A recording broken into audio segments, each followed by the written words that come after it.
ready to reimagine the future of humanity and unlock your true potential. Welcome to Reimagining Humanity's Future and Yours, hosted by Dr. David Gruder, an internationally renowned integrative psychologist, human potential expert, author, and social change catalyst, as he delves into the most urgent issues of our time. With the world facing unprecedented challenges and social and political divides growing deeper, it's time to take action. Each episode of this groundbreaking series will empower you with invaluable insights, strategies, and tools to heal these divisions and restore personal freedom and societal well-being. Whether you're a concerned citizen, a courageous leader, an influential figure, or an ambitious entrepreneur, Reimagining Humanity's Future and Yours will guide you on a transformative journey. Discover your unique role in creating a brighter future for yourself and society at large. Dr. David Gruder will draw upon his extensive knowledge and experience to provide practical solutions for shaping the world we live in. With his passionate exploration of social change, he will help you navigate through the complexities of our time and inspire you to make a meaningful impact. So, prepare yourself for an eye-opening experience as we delve deep into the heart of the matter. Reimagining Humanity's Future and Yours will challenge your perspectives, ignite your imagination, and equip you with the tools you need to reimagine and redefine the world around you. The time to transform our future is now. Join us on this incredible journey and enter a new era of possibility. For more information on Dr. David Gruder and the Reimagining Humanity's Future and Yours, visit www.rhfy.ca. Welcome to Reimagining Humanity's Future and Yours, where together, we create a brighter tomorrow. Now, here is the host of Reimagining Humanity's Future and Yours, Dr. David Gruder.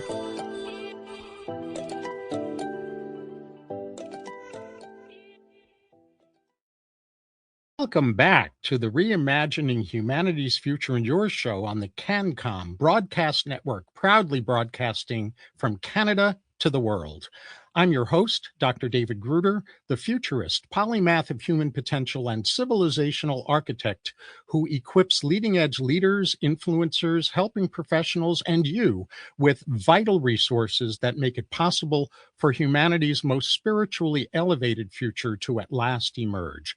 The title of this episode is Reviving Authentic Debate: Why Civilizations Collapse When People Forget How to Disagree Productively. We live in a time when arguments seem to be everywhere.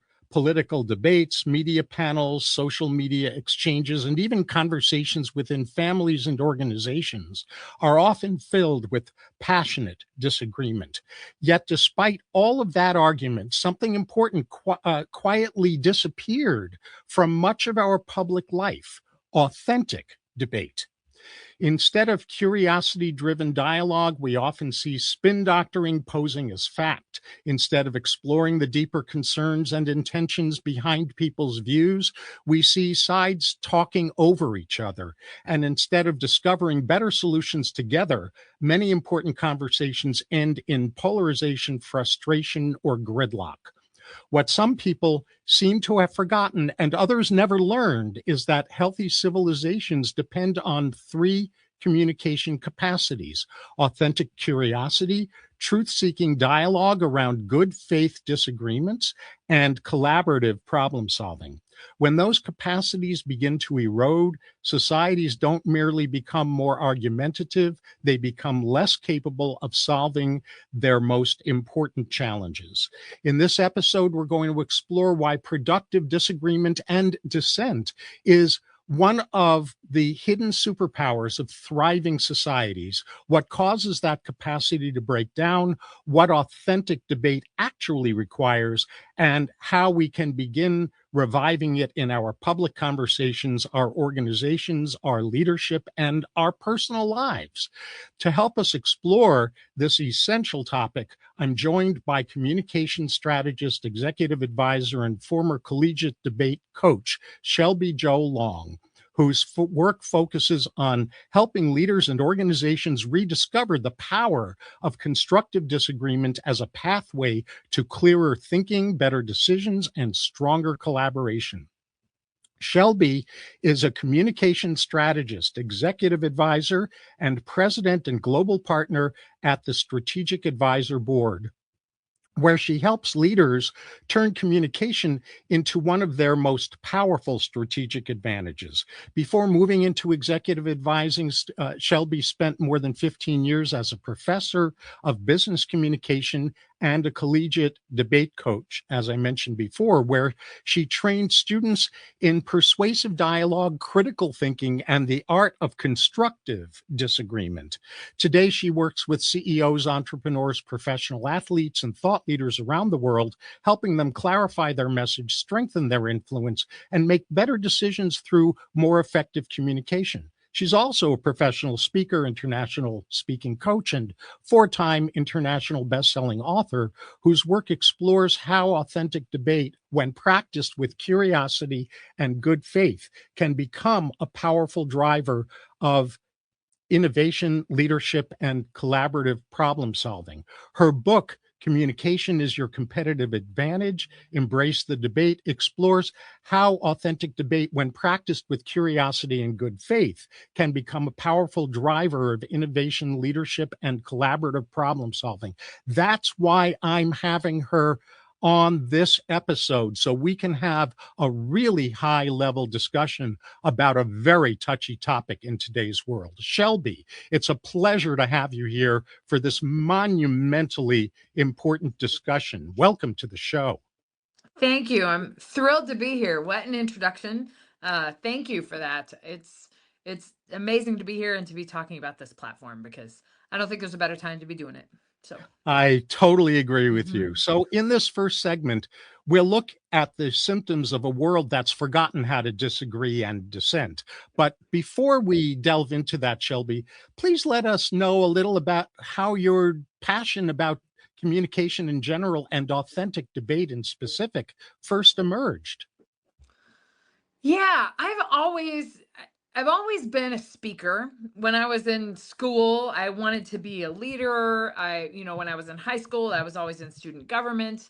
I was in the debate team. I liked communication. I liked being involved with those things with student leadership.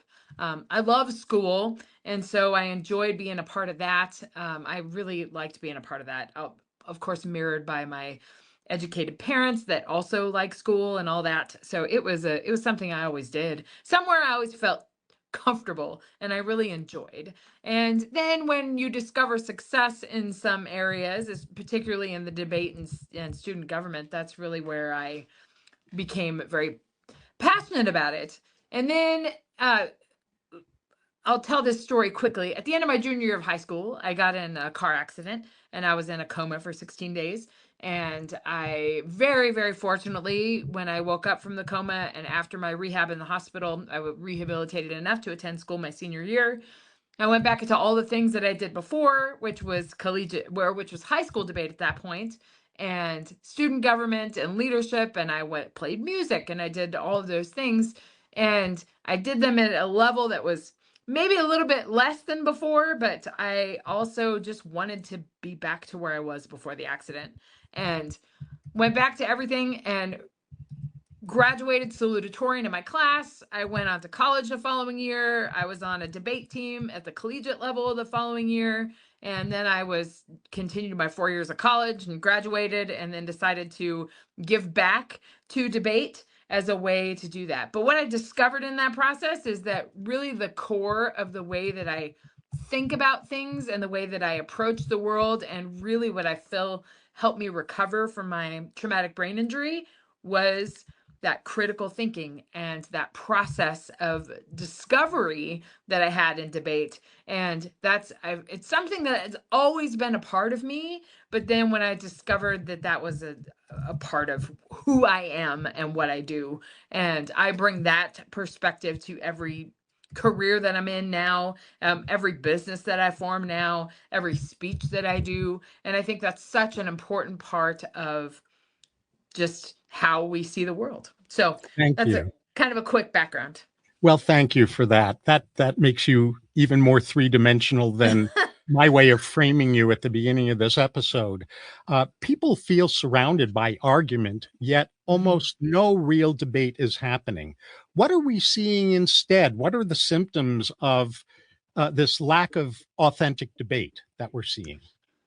I think in the broad perspective, I taught at the college level for 18 years, and I had, as a college debate coach and as a professor in front of the classroom, but with students. And I feel there's a few causes to it. And I think, first of all, we see it in our media, right? How polarized we are, and how it's the Republicans versus the Democrats, and it's the green group versus the independents. So there's all, we see that around us all the time.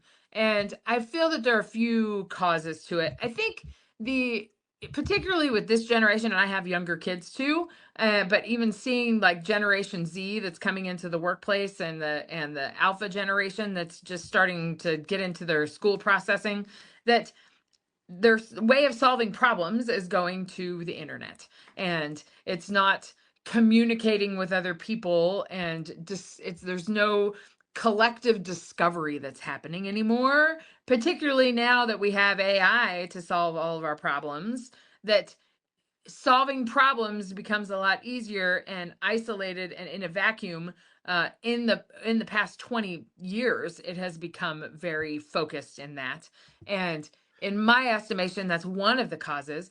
But I also think Before there's you keep going with causes, yeah. we're going to get into causes in the next segment. Root Oh, sorry, I causes. thought we were This the this is problems. really about the symptoms, like Symptoms. you were saying media and political polarization, things like talking points masquerading as facts, Right. spin doctoring instead of truth telling, people talking over each other rather than engaging, tribal Yeah, loyalty replacing curiosity, gridlock where solutions should emerge. What absolutely. other And symptoms? having a more emotional responses to things, I think, is something that we're incited to do, because that's what our social media does with the the very short emotional things to help polarize us. And I think there's a yeah, not talking about the causes, but I think there's a fear around it too, because there's a fear of not being a part of a group. And I think that's a piece of it too, that there's more comfort if I'm surrounded by people that think similarly to me. It's this confirmation bias that's continually confirmed by our media, by the algorithms, by how we're receiving information and how we're able to process information. So, and I think that creates silos, and that creates silos of silence, where we're not encouraged to question. It's like this groupthink that is perpetuated because we're in these groups, and the leaders or the people that are giving the information aren't questioned by the information that they're giving. There's no lack of discovery about whether or not what they're telling us is the truth. And I think that's a real problem, because these silos don't talk to each other. There's they perpetuate in their silos, and they keep moving up, but they don't talk to each other. So that's the Right. challenge. Right. So we do have silos, and I like your phrase silos of silence, uh, Yeah, because they because don't talk to each other. exactly they're Mhm. echo chambers, right? Exactly. And Exactly. we've got media panels where nobody actually listens to each other, and um, social media pylons and character assassination rather than addressing the issues and the substance of the issues themselves. um, Political arm wrestling over surface positions rather than getting down to the deep concerns and high intentions that led to those positions. And of course, we see this in organizations too, that are Mhm. because of this going on societally, organizations end up being paralyzed by internal conflict because people bring these symptoms and these issues into their workplace, even when they don't mean to do that. Yeah, there's a statistic I use in my speeches frequently. 85% of people do not have conversations at work because they fear there's a political indifference. And we live in this culture of silence where people are afraid to speak out, afraid to voice their opinion and afraid to play any significant part in the decision making process because they're encouraged into that. And I also think it's cultural too, particularly with organizations. That's where the majority of my work is, with business owners and business leaders. It's like we're trying to make sure that our culture is happy and our culture gets along and our culture is infiltrated with that people get along, and that's an important part of culture. But there's also that at the same time often silences conflict and silences any dissent, and Absolutely. it creates And this cycle of I've got to cut dependency you on off each other. because we got Okay. to go to break. The Okay. rest of this episode will dive into the root causes of the symptoms Shelby and I just described. After a short break, debate renaissance advocate Shelby Jo Long and I will dig beneath the surface to expose why the age of productive disagreement and dissent collapsed long ago.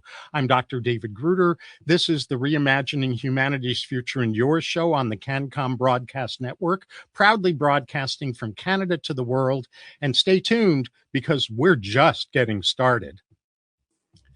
Welcome back. Before the break, my guest, authentic debate catalyst Shelby Long, and I discussed the symptoms we suffer from individually and collectively because real debate has stopped happening. In this segment, as you know, we'll delve into less recognized, deeper dynamics that produce these symptoms, which we touched a little on in the first segment, and we'll go deeper in this segment. Shelby, you and I know that healthy societies depend on three communication capacities: authentic curiosity, truth-seeking dialogue around good faith disagreements, and collaborative problem solving. How did we lose those capacities for productive disagreement and dissent? Unmute yourself, Shelby. Unmute yourself. There. Yeah. Can you hear me? Yes, go ahead. I can't hear you. So I'm trying to engage in the discussion. Oh my. Wow. Okay. What So just happened? I'm going to talk a little bit while you make your changes in order to be able to hear me. And so I'll talk a bit about root causes. The deeper problem is that people argue about positions, but never explore the concerns and high intentions beneath those positions. Curiosity, authentic curiosity, has been replaced by uninformed certainty, which is the Dunning-Kruger effect. The Dunning-Kruger effect is where people speak up as though they are experts. They speak up not with, here's my perspective about this issue, and I know that I don't see the whole picture, but based on what I see, here's my perspective. Instead, they speak up as though they're authorities on an issue that they're really not authorities on. And that's the Dunning-Kruger effect. If you want to look that up, it's DUNNING dash Kruger effect. The Dunning-Kruger effect is driven by ideological rigidity, and it's connected to confirmation bias that we talked about earlier. I still can't hear you. Shelby, you're still not able I to still hear can't hear me. you. Can you hear me? Yes, I can hear you, but you can't hear me. I didn't touch anything. I don't don't know what know happened. what to tell you about that, and I'm so sorry this is happening while we're live, but I'm just going to keep going. Truth-seeking dialogue is replaced by spin posing as facts, and those that spin fuels narrative warfare. Notice how I worded that: narrative warfare. So having different narratives about an issue is not the problem. Digging beneath the surface, going to war over narratives is one of the root causes of the deterioration around debate and dissent and disagreement in society. Rightness addiction is a big, big, big problem. And what it leads to is collaborative problem solving being replaced by solution generation gridlock that creates institutional paralysis. And so that's a big big problem. And so if I go even deeper, we in my day and in Shelby's day as well, when we were in school, we were taught authentic debate.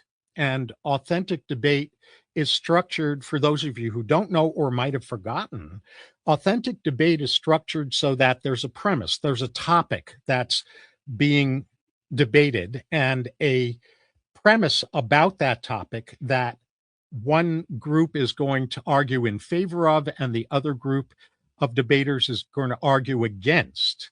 And so then the debate occurs, and in debate training, what happens is that halfway through the debate, the teams have to switch roles, where the team that was arguing in favor of the premise now has to argue just as persuasively against that premise. And the team that was initially arguing against that premise now has to argue just as persuasively in favor of that premise.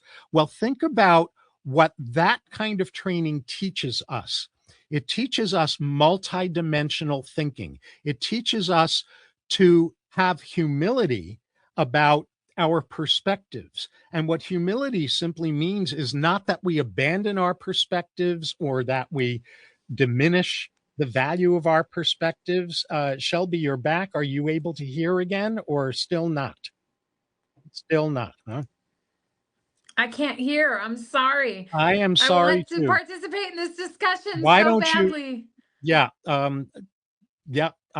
Maybe Rob, you can text her about what to do, or maybe to reboot and log back in or something like that. So meanwhile, I was just saying that to the showrunner for this show. I'm going to keep going though, because this is live, where the show goes on no matter what. So I was talking about the training in authentic debate, and what it teaches, I was saying, is multidimensional thinking.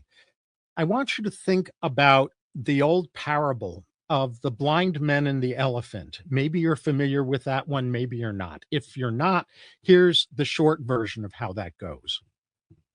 This group of blind men are brought over to an elephant, but they're not told that it's an elephant. And because they're blind, they start feeling this thing that they're in front of, and they're asked to say what this thing is. And so one fellow doesn't know that he's touching the leg, one of the legs of the elephant, and so he's saying, "Oh, this is the trunk of a tree."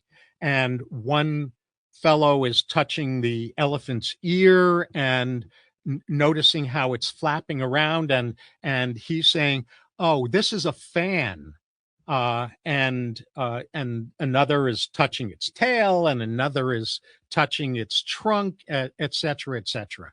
And they're all saying what they think they're in front of, and they get lost in Dunning-Kruger effect. They get lost in thinking they're an expert, and so they then deteriorate into dissent and inauthentic debate. Shelby, are you able to hear now? I can hear now. After the break, for some reason, I just couldn't hear you. So Got anyway, it. Let me I'm finish back. my point, and then Please. I'll bring it back to you. I'm talking about the blind men and the elephant parable. And so they deteriorate into the Dunning-Kruger effect, where they each think they're an expert, when in fact they don't know that all they have is one piece of a bigger picture, and they haven't stopped to talk with each other about the various parts of the picture that each of them has become an expert in, because that's the part they're focused on, in order to discover collectively what the bigger picture actually is. And so that kind of arrogance is a real problem, and it's not the same thing as saying, here's the part of the bigger picture that I'm focused on and I've really delved into, and I have some things to say about, and what are the parts of the picture you've been focused on, and what have you learned from that, and what do we get to see as the bigger picture, the full picture, if we combine our perspectives? So that's what I was talking about, is the lost art of that kind of multidimensional thinking as a root cause of the problems we're seeing, where people can't debate and disagree and dissent with each other in productive ways.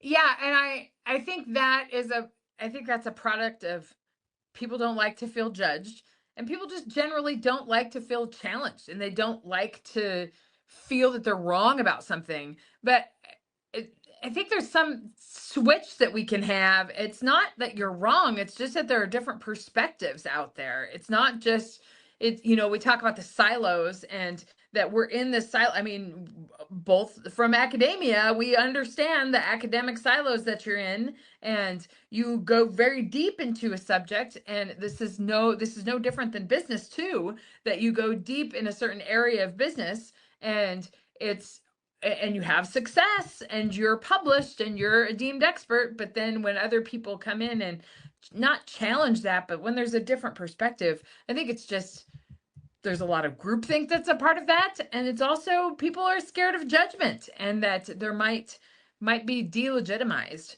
So I think that's an issue.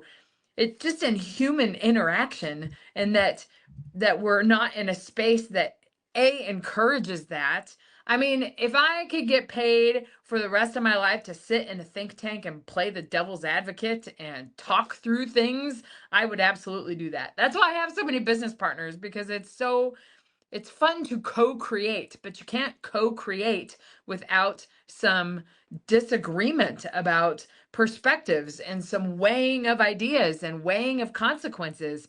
And I feel that that is an art that is lost, that we're just because it takes some time, and capitalism prefers things that go faster and decisions that are made faster, and that is something that we need to do in a business, but it's also something that may be going past what is some of the most important things. So, Mm-hmm. yeah. Mm-hmm. And so this absence of authentic curiosity, Mhm. and truth seeking and open skepticism and collaborative problem solving are a real problem. I used a term here I probably should define: open skepticism. So what Yeah. I am, and I believe what you are too, Shelby, is an open skeptic, meaning that I'm very open all the time to multiple perspectives, and at the same time, I don't swallow those perspectives whole and just take them on. Right. I listen with authentic curiosity, and then I digest those perspectives in the context of my understanding, so that I can come up with a fuller understanding than I had before I heard those different perspectives. Right. And that starts to move Right. into what we'll get into in the next segment in a couple of minutes, having to do with what kind of solution to look for. Go ahead. Yeah, I mean, it's I am also of that space, and I want to hear different perspectives. I also That's something also, and I learned this from one of my business partners too, that you might be an expert in your area, but there's experts everywhere. And even if it's not an expert or a deemed expert, it doesn't mean that the opinion's not valid. And because we all have our different ways of understanding things. My business partner Jason has 25 plus years of business experience. I have 25-ish years of academics. Those are two very different ways of viewing the world. But if you're in a room and you're not learning from other people in the room, there's many different experiences that we've had and different things that we have done that contribute to how we see the world and the way that we solve problems. And it's so important in business in particular, and just in Yeah. human interaction, the Yeah. way and how fast our world is changing, Yeah. and to I've got to yeah. cut you off again. I'm so Okay. sorry.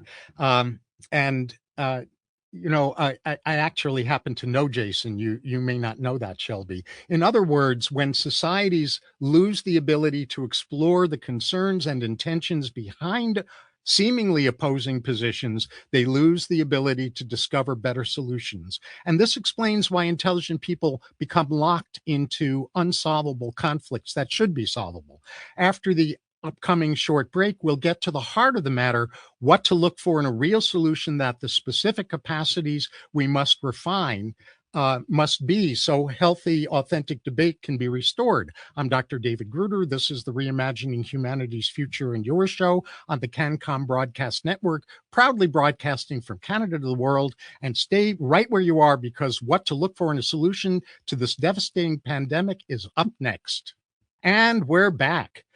Productive disagreement and dissent is not about winning arguments, no matter how much people have been propagandized into believing that's the case. It's about discovering better truths, more complete pictures together. So before the break, a shining example of embodying and facilitating authentic debate, Shelby Long and I, at least to the extent that technical problems Right. interfered with that, we delved into less recognized but vitally important root causes of debate illiteracy and dissent illiteracy. And as I mentioned in this segment, we're going to pivot toward hope and possibility by unpacking the lost architecture of productive disagreement and dissent and what it takes to develop it. So, Shelby, what capacities must we develop to become fluent in constructive disagreement and dissent? I think there's one place to start. I have this structure. The alignment's got to happen first, and that means that there's got to be a space created for it, and there's got to be time dedicated to it. And we use this phrase in organizational communication and psychological safety. There's got to be some boundaries set around it. We've got to intentionally create a space for it and set some rules. And I think those things are, we've got to, as leaders, create time for that. And that's, getting together for board meetings and making those meetings productive and making sure that we're having good discussions is all about the boundaries that you set and the expectations that you set from the beginning. And okay, so before you keep going, yeah. that's such a really good mouthful. I want to try to do my best to summarize it for our audience. Please so do. You said alignment first, and that this requires space, time, and I'll paraphrase what you were saying, guardrails that preserve psychological safety. And what we're not talking about here is people showing up fragile, emotionally fragile. We're talking about elevating the quality of discussion. And that's the level of psychological safety that guardrails need to be constructed around. Did I paraphrase all of that adequately enough? Absolutely. And it's even because people will come emotionally, like you're not going to separate emotion from it, but people will come with their emotions behind it and their ideas behind it and their opinions. But just to let them know that this space is happening and that there's going to be some disagreement and there's going to be some critical discussions, and you're in a space where we're going to have to give evidence and talk about these arguments and weigh consequences and decisions. And I think preparing people from that at least helps people regulate their own emotions in the process of it, because it's something that I see this in so many organizations. The time is not made for that. And then we become much more reactionary in our business rather than being proactive and having these discussions. And life happens. Like, you have to adjust to the regulations post COVID or whatever. There's all sorts of things that happen in business, but there's got to be time made for that, and your business and your leadership teams will be better for that. So good. So I'm again going to do some paraphrasing here, please, because you're dropping gems, and I don't want them to be lost. Two other things that you've now added to what to look for in a solution. One of those is emotional regulation. That, of course, people have emotions, and it's a mistake in today's world, unfortunately, to assume that the people in our organization or in our community, or in our family, or whatever it might happen to be, are proficient at emotional regulation. So that's why there need to be some guardrails around psychological safety so that Mhm. emotional regulation can be stewarded in a good way, that creates space for disagreement and dissent, and especially, and we haven't talked about this yet, but explicitly, but outlier perspectives being Mhm. articulated and factored into solution creation. And then the other part of what you said that I want to make sure doesn't get lost in the shuffle is what I call impact literacy, which has to do with weighing potential decisions and their consequences before selecting the one to go with. Yes. Just which I feel is an art that has really been lost. And this gets back to my debate experience and my debate training.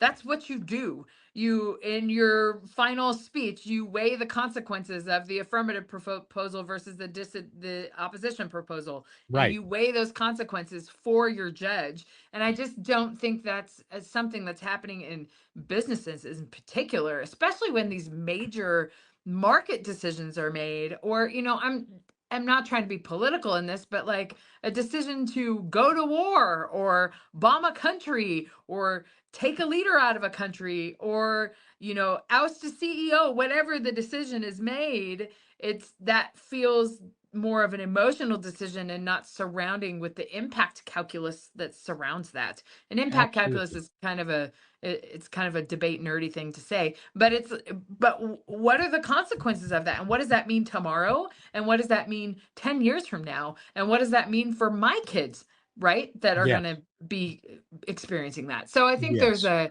and the more that discussion happens and the more transparency we have around those discussions, the less veils are in front of these decisions. Like these major political decisions are happening, or these major decisions that are happening within organizations to cut training or to shift budgets or whatever that is. It's the transparency that is in that discussion to show that the discussion is happening, because Okay. I think So, people feel like agency is taken away when they don't see that. yes, without a doubt. And just to do some cross translation, what you're calling impact calculus, which is a term I love as well, is what I mean by impact literacy. Yeah, And yeah, just for the audience, right? yeah, yeah. And also what you've added now in terms of what to look for in a solution is another factor, which is about transparency. And what I would build on with that is that uh, that's another thing that people aren't taught to be.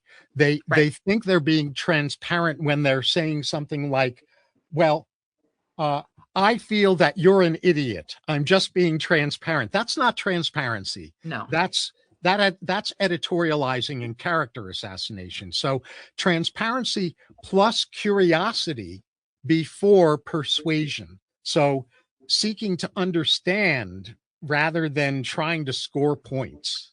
Right. And I think that gets to kind of my second area, which is advocacy and actually creating arguments, because I feel, and didn't get to talk about this with the technological thing, but I feel that we're in a tweeting world of arguments. Nobody's developing arguments.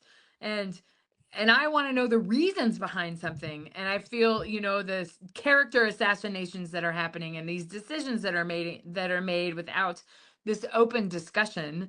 It I think that's a challenge, but the people are not hearing the evidence and the reasoning behind why we feel things. And I think there's that creative discovery that is a lost art that we just don't see today in businesses, in politics. We just don't see that. And we're in a very tweet happy, say one phrase and don't say anything else kind of world. And I think that's a problem. And that's something particularly I think our leaders should be thinking about. How we create this space and not teach people how to argue, but to talk about why we feel that way and what's the reason and the evidence behind this decision that I have, that my opinion is something, but an argument is something else. So Yes. that's So, which comes down to like the single unit of argumentation. So yes.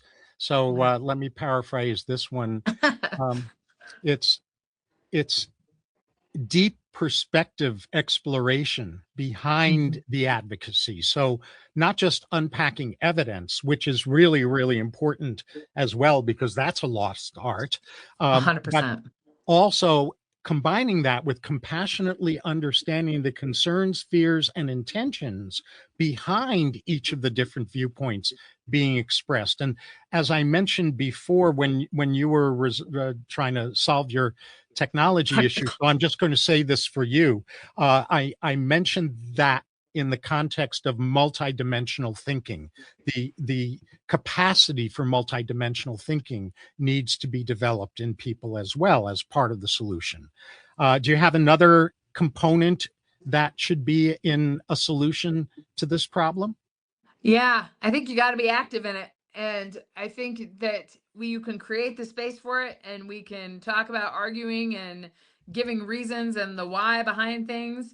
But unless you're engaging that in a discussion, and unless you're feeling the kind of pain of that, and pain isn't the right word, but you're feeling Tension. that it's the tension in that, unless you're having this. And it's not about conflict, it's about discovery and asking people for what their opinions and arguments are, and then talking about how that engages with other opinions and other arguments, and then melding that all in together. That's, I feel, where the true collaboration happens. And it's the active engagement. And that's kind of the embrace the debate piece that I bring to the table, particularly in decision making groups. But that's the, you've got to feel that, and you've got to have those discussions. And whether it's, I think people hide, I feel that people hide behind this, right? And the texting, which doesn't have emotion, but I can email and I can post things, and it's really easy to be able to say my opinion that way. But to actually be in a room and have a discussion and feel that tension is something that, okay, we're in this tense moment. How do we figure it out? Maybe it's bringing in a facilitator to help engage in that discussion. Yes. Maybe it's teaching that as a leadership skill to all of your executive leaders. Whatever that is, when that tension is not happening, that's where the invention happens. That's where innovation happens. And Yes. think of how much innovation is lost when 85% of our employees are not having conversations because they fear there's a political difference. So, Absolutely. So this is what I refer to as tensions competence, which mhm. is part of emotional competence. It's about or emotional regulation. It's about discovery, not Mhm. butting heads against each other. It's about synergy, not binary thinking. It's about separating identity from ideas, where points can be explored without assassinating self-worth, so that synergizing superior solutions becomes possible, so that the victor is not my side or your side. The victor is better outcomes, not Mhm. being right and proving the other wrong. Right, exactly. And So that's where the true innovation happens. that's exactly right. And so when people truly understand the concerns behind seemingly opposing viewpoints, solutions do emerge that neither side or none of the sides could have seen alone. After our upcoming break, we'll return for this episode's final segment, during which I'll be asking Shelby Jo Long to reveal how she uplevels productivity or productive communication mastery, rather, including authentic debate skills, but not limited to that. I'm Dr. David Gruder. This is the Reimagining Humanity's Future in Your show on the CanCom Broadcast Network, proudly broadcasting from Canada to the world. And we will resume in a few short moments. Before the break, Oh, productive I can't hear you again. conversations facilitator Shelby Jo Long and I unpacked I'm going to ingredients go to out look. and come back in. Yeah. Okay. We unpacked ingredients to look for when you want to master the missing art of effective dialogue and productive debate. As I already mentioned during the final segment of this episode called Reviving Authentic Debate, Why Civilizations Collapse When People Forget How to Disagree Productively. Shelby, when she's back, is going to reveal how she provides what we suggested in the last segment that you look for. And I'll then let you know how to access her great ways of doing this. And after that, we'll share what we hope you gained from this episode, followed by my closing comments. So, are you able to hear me now, Shelby? Yes, something is Okay, going on with the good. I technical got world it. today. Well, Shelby, you're all about reviving authentic debate in leadership, organizations, and society, and you have a pathway for restoring productive disagreement, and dissent in leadership teams, organizations, public discourse, and personal conversations. And without turning this into an infomercial, if you can just describe what your pathway involves, that would be great. Sure. I kind of referred to it in the answer to the last question. It's the helping leaders and organizations facilitate those conversations by creating the space first. So it's all about the alignment, and that process takes quite some time because there's got to be as a facilitator, you've got to adjust to the culture and the systems that are already in place in an organization or a business, and the personalities that are there. You've got to adjust to that. But once there's that discovery of that, it's aligning that cultural awareness within the group and what needs to be accomplished or what you want to accomplish, and really drawing a boundary around that decision. So that alignment process takes place first. And then there's the advocate process, which not only has to do with the leader, understanding their own perspectives and understanding their own reason to contribute to discussions and their own perspective about something, which is not teaching people, but it's encouraging people to develop their arguments and to develop their reasoning around the arguments, really developing a case for something, particularly when it comes to making these major decisions and contributing to these conversations. It's like, what are your reasons, and give me a couple. What are you trying to prove true, and what are some reasons behind that? And helping people understand their own perspective, I think, is something that's key, so they feel comfortable contributing.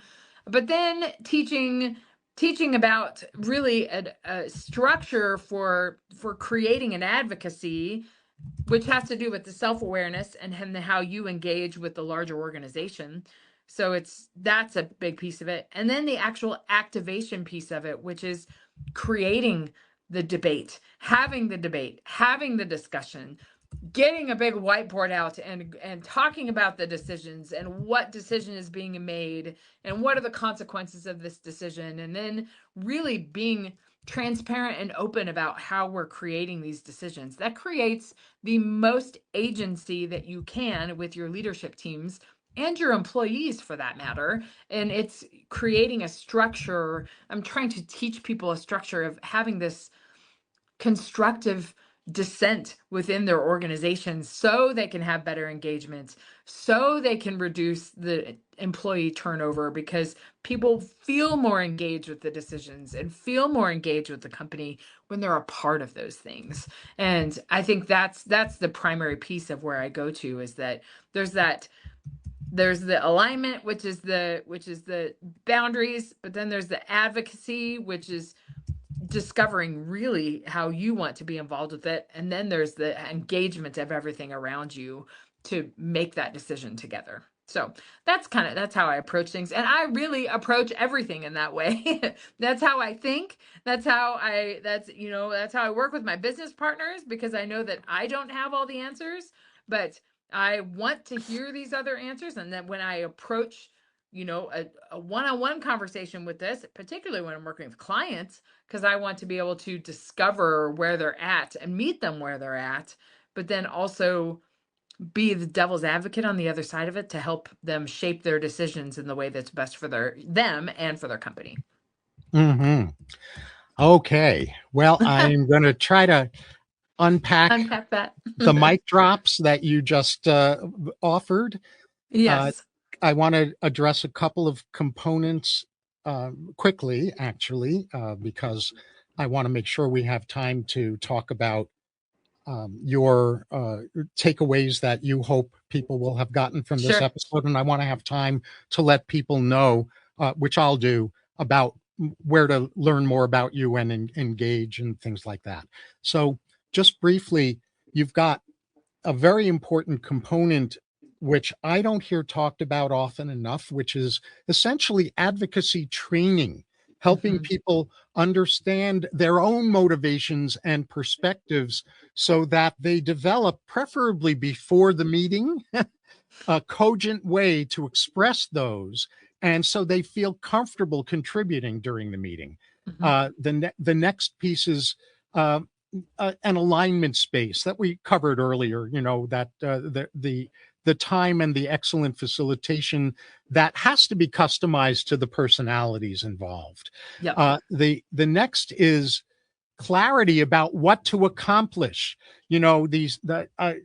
One of the things that I really advocate is dump the agenda. Forget about agendas. Replace agendas with deliverables. What do we want to come from the discussion we're about to have, so that there's an outcome that everyone is clear about, so that it's not endless conversation because there's an agenda item on the list. Right.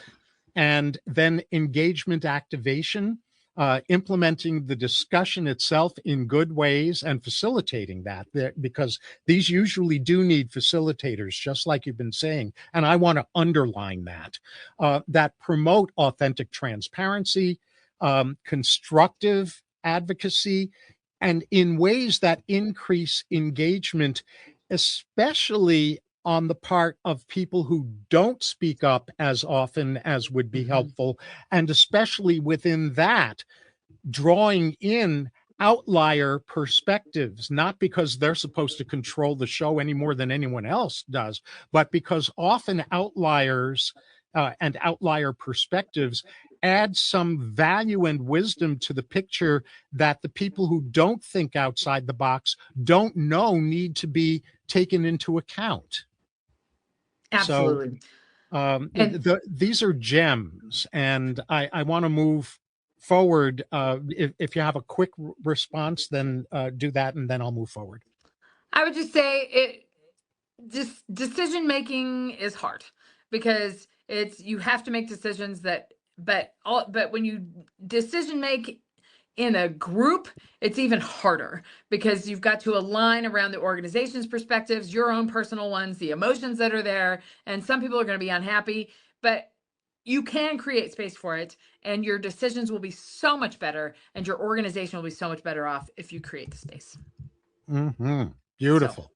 So for those of you who resonate with what Shelby has shared today and want to explore it more deeply in your own lives, there are a couple of things that I can offer as we move toward wrapping up this conversation.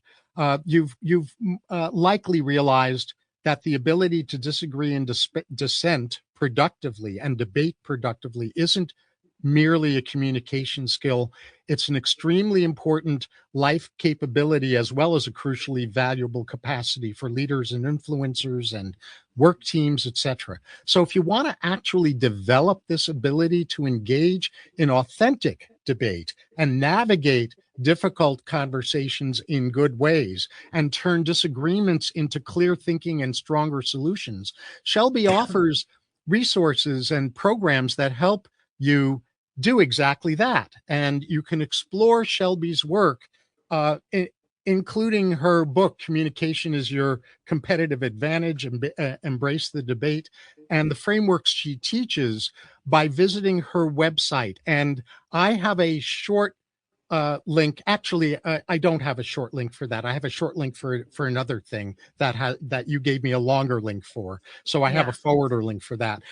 Shelby's website is shelbyjolong.com. That's SHELBYJO, Shelby Jo, LONG, shelbyjolong.com. And there you can learn about her speaking, coaching, and leadership communication programs designed to help individuals and teams transform conflict into clarity and constructive collaboration.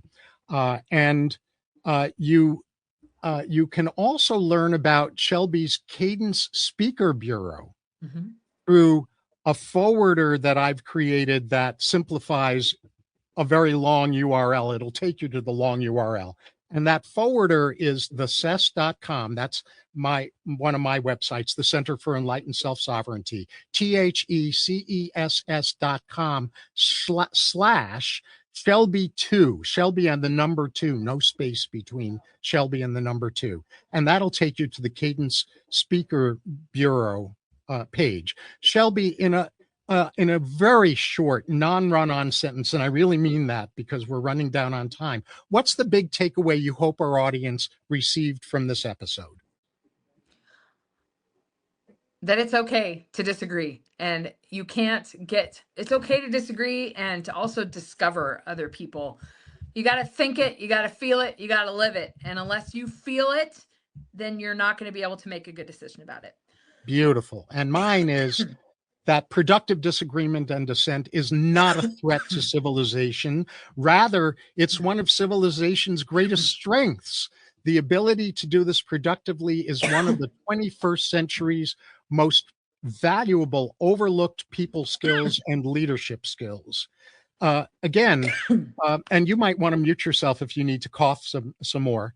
Again, discover all of the marvelous resources that Shelby Jo Long provides and get in touch with her through the cess.com / Shelby1, which goes to shelbyjolong.com, and explore her Cadence Speakers Bureau through the cess.com / Shelby2.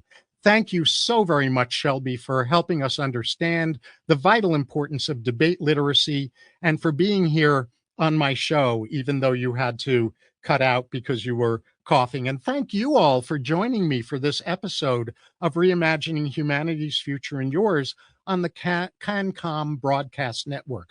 When societies lose the ability to disagree and dissent productively, they don't just lose good conversations. They lose one of the core capacities that allows civilizations to learn, adapt, and evolve. That's why this show exists, to help each of us strengthen the inner and relational capacities that allow personal freedom and societal well-being to rise together. So wherever you have influence in your family, your workplace, your community, or your leadership, become someone who helps revive authentic curiosity, courageous dialogue, and the search for wiser solutions together.